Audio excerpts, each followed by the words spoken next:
Greetings and salutations, fellow humans. It's the 13th of May, 2026, and I'm Thaddeus Satori.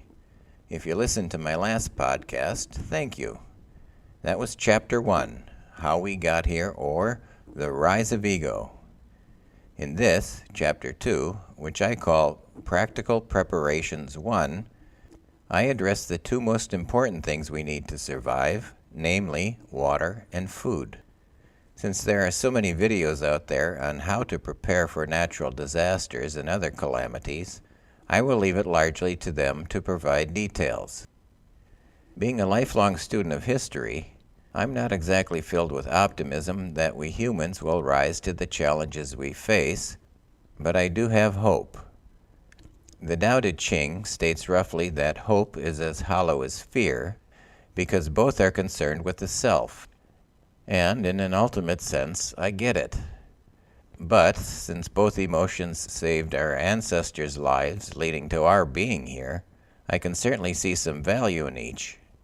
However, one emotion that I think is absolutely useless is worry.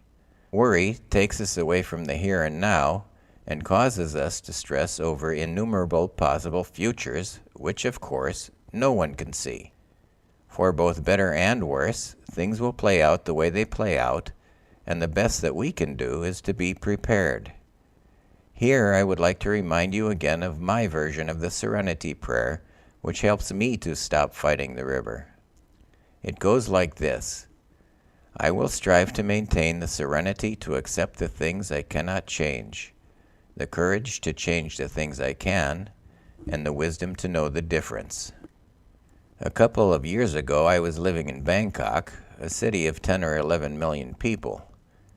One day I thought to myself, I wonder how many showers are taken in one day, how many times are toilets flushed, how many trucks and train cars come into the city every day with just food. In sharp contrast, when I visited my future ex-wife's small village in the north of Thailand many years earlier, I saw how they grew their own rice and harvested catfish and crab from the flooded paddies.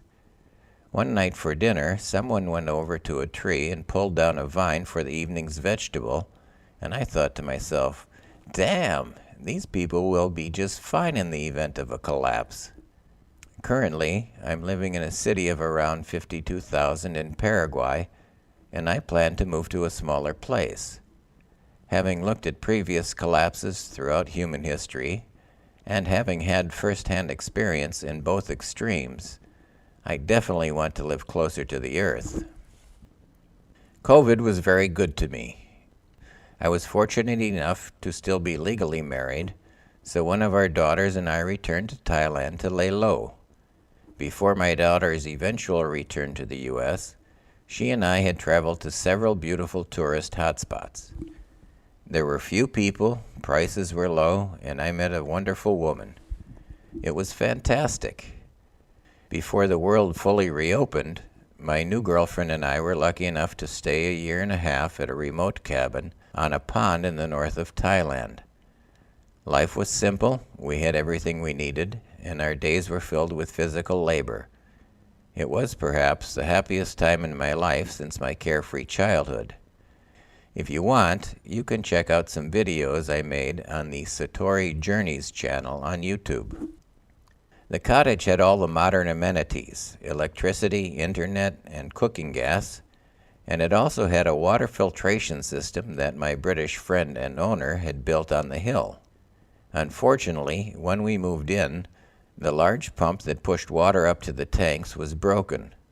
So I cut off the top of a 20-liter water bottle, about 5.3 gallons, and made a water filter for dip showering, brushing teeth, flushing the toilet, and washing dishes and clothes.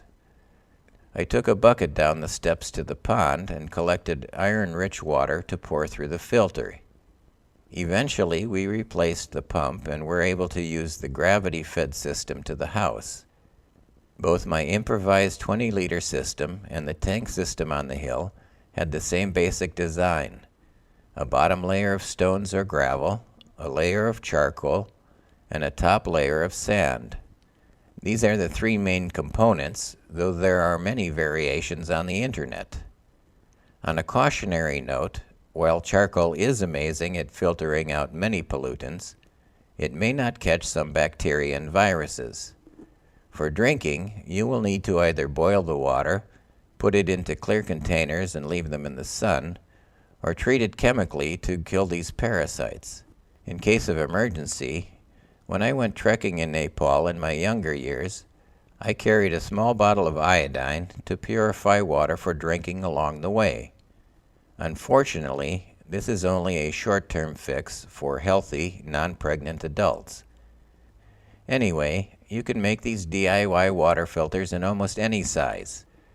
I have also seen some filtration systems that use porous, fire-clayed pots to filter water. Either would come in handy in a crisis, so please look into them. I will leave how-to links in the description.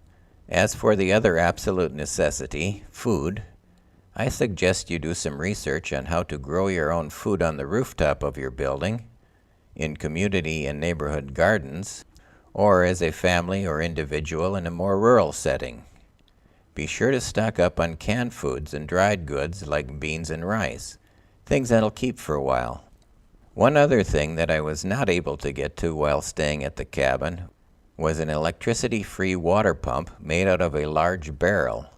If you have access to a water source, I highly encourage you to look into this. Again, I will leave links.